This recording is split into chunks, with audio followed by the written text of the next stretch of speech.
काँग्रेस खासदार प्रणिती शिंदे यांनी केलेल्या आरोपांना सोलापूरचे पालकमंत्री जयकुमार गोरे यांनी सडेतोड उत्तर दिले। सोलापुरातील विविध मुद्द्यांवर बोलताना त्यांनी विकास कामं, कायदा सुव्यवस्था आणि राजकीय आरोप प्रत्यारोपांवर प्रतिक्रिया दिली।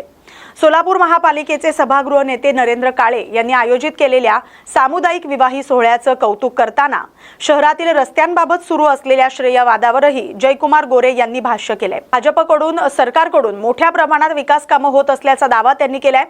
सुनेत्रा पवार यांच्या मुख्यमंत्री पदाच्या चर्चांबाबत बोलताना मुख्यमंत्री होण्यासाठी संख्याबळ आणि पाठबळ आवश्यक असल्याचं सांगत सध्या देवेंद्र फडणवीस यांच्या नेतृत्वाखाली सरकार चांगलं काम करत असल्याचं त्यांनी म्हटलंय।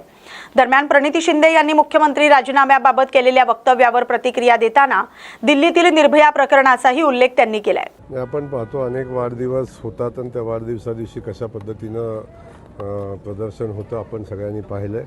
मी आमच्या गटनेते नरेंद्र काळेजींचं मनापासून कौतुक करेन की आपला वाढदिवस साजरा करत असताना गोरगरिबांच्या घरामध्ये आनंद साजरा व्हावा अशा पद्धतीचा वाढदिवस त्यांनी केला आणि साधारण की सामुदायिक विवाह सोहळा या ठिकाणी घेतलेला आहे आणि खूप चांगला अनेक सामाजिक उपक्रम या निमित्ताने त्यांनी घेतलेला आहे, त्यांचं कौतुक आहे। निमित्तानं भाऊ, मोहोळ जो वळसंग रस्ता आहे त्या रस्त्याच्या निमित्तानं कुठेतरी श्रेयवादाची लढाई चालते आहे। खासदार ताई म्हणतात की ते पत्र वगैरे व्हायरल होतात, त्याच्या निधीचा पाठपुरवठा खासदार ताईंनी केला, तरी दुसरीकडे दोन आमदार आपले सचिन दादा असतील, सुभाष आमदार असतील, यांचे पत्र व्हायरल होतात। नेमकं श्रेय कुणाचं आहे? सोलापूरची जनता कन्फ्यूज आहे जरा। सोलापूरच्या जनतेने कन्फ्यूज व्हायचं बिलकुल कारण नाही, कारण आदरणीय ताईसाहेब आहेत त्या दिल्लीच्या रस्त्याबाबतीत विचार करतात, ते शहराच्या आणि ज्या जिल्ह्याच्या रस्त्याबाबतीत ते विचार करत नाहीत। ज्या ठिकाणून राहुल गांधीच्या घरी चांगला रस्ता जातो त्या ठिकाणी त्या रस्त्याचा त्यांच्याकडे विचार असतो। त्यामुळं या ठिकाणी आपण पाहिलं असेल की आमचे सचिनदादा असतील, आदरणीय बापू असतील, यांनी त्या रस्त्याचा पाठपुरावा केला आणि तो रस्ता आता मंजूर झाला। आपण बाकी सगळ्या विषय बाजूला ठेवून खरं तर खऱ्या अर्थानं या परिस्थितीमध्ये विकास काम कोण करत आहे, विकास कामाला पाठबळ कोण देत आहे आणि भारतीय जनता पक्षाच्या सरकारच्या माध्यमातून एक एवढ्या मोठ्या प्रमाणावर विकास काम होताना आपण सगळेजण पाहतोय आणि दळणवळणाची प्रचंड मोठं झालेला विकास साधनांचा आपण पाहतोय। जय पवार असं म्हणतायत खरं तर अजितदादांनी मुख्यमंत्री व्हावं असं सगळ्या कार्यकर्त्यांची इच्छा होती। सुनेत्रा वहिनी तर त्यांची जागा घेत आहेत, त्यामुळं 29ला सुनेत्रा वहिनी मुख्यमंत्री व्हाव्यात अशी सगळ्यांची इच्छा असतात, त्यांचं मत आहे। आपण कशा पद्धतीने मत आहे? नाही, आता प्रत्येकाला आपल्या भावना व्यक्त करायचा अधिकार आहे, परंतु मुख्यमंत्री व्हायला तेवढा मोठा जनाधार लागतो, तेवढ्या आमदारांची सगळी मोठी संख्या लागते आणि मला वाटतं याचा निरर्थक चर्चा करण्याचा मध्ये काही अर्थ नाही आहे।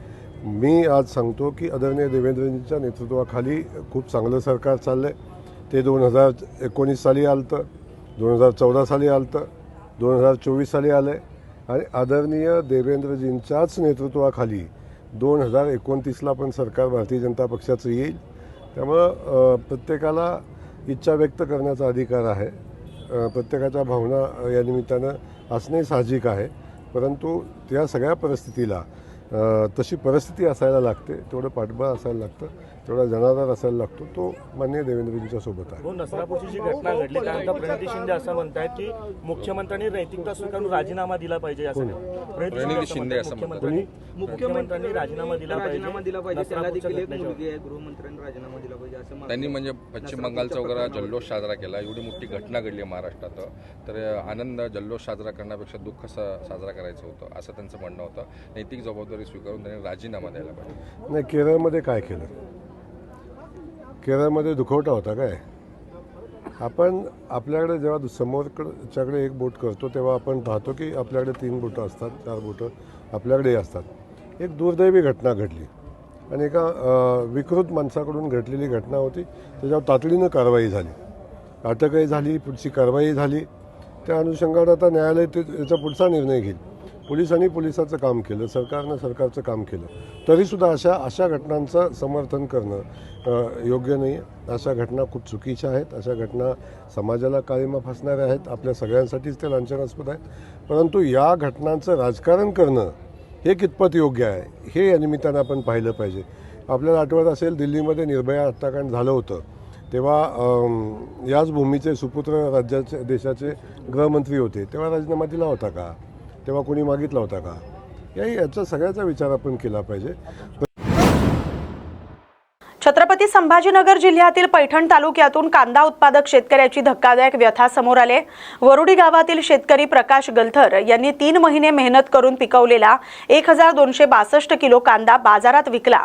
मात्र कांद्याला मिळालेल्या कवडीमोल दरामुळे त्यांना पैसे मिळण्याऐवजी उलट अडक्याला 1 रुपया द्यावा लागला. प्रकाश गलथर यांनी बाजार समितीत कांदा विक्रीसाठी आणला होता. मात्र कांद्याला अत्यंत कमी दर मिळाल्यानं हमाली, तोलाई आणि गोणी खर्च वजा जाता त्यांच्या हातात 1ही रुपया उरला नाही. उलट व्यवहार पूर्ण करण्यासाठी अडत्याला 1 रुपया द्यावा लागल्याचं वास्तव समोर आलंय. वाढता उत्पादन खर्च, खतं, औषधं आणि मजुरीचा वाढलेला खर्च यामुळे आधीच शेतकरी अडचणीत असताना बाजारात मिळणाऱ्या कमी दरामुळे शेतकरी वर्गात संताप व्यक्त केला जातोय. किती कांदा टाकला, किती पैसे आले, काय काय झालं सगळं सांगा. 12 क्विंटल कांदा टाकेला होता मी, 25 गोणी. त्यातला रुपया आलेला आहे फक्त. काय अडचण आहे शेतकऱ्यांची, काय अडचण आहे?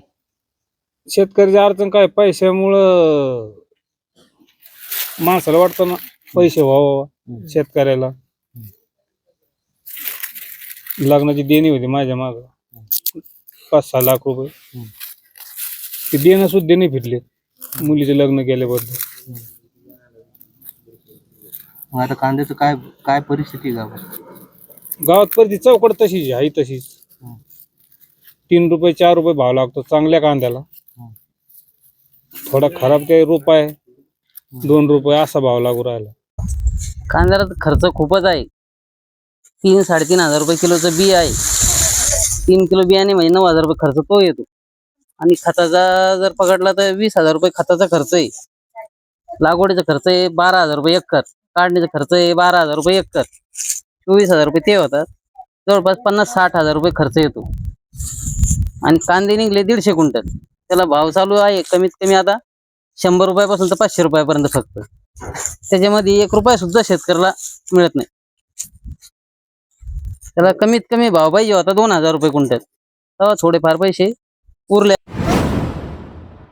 या बातमीसोबतच महाराष्ट्र बुलेटिनमध्ये वेळ झाल्या तर इथेच थांबण्याची. अशाच महत्त्वाच्या बातम्यांसाठी पाहत राहा न्यूज मराठी 24/7. नवा भारत, नवा विचार.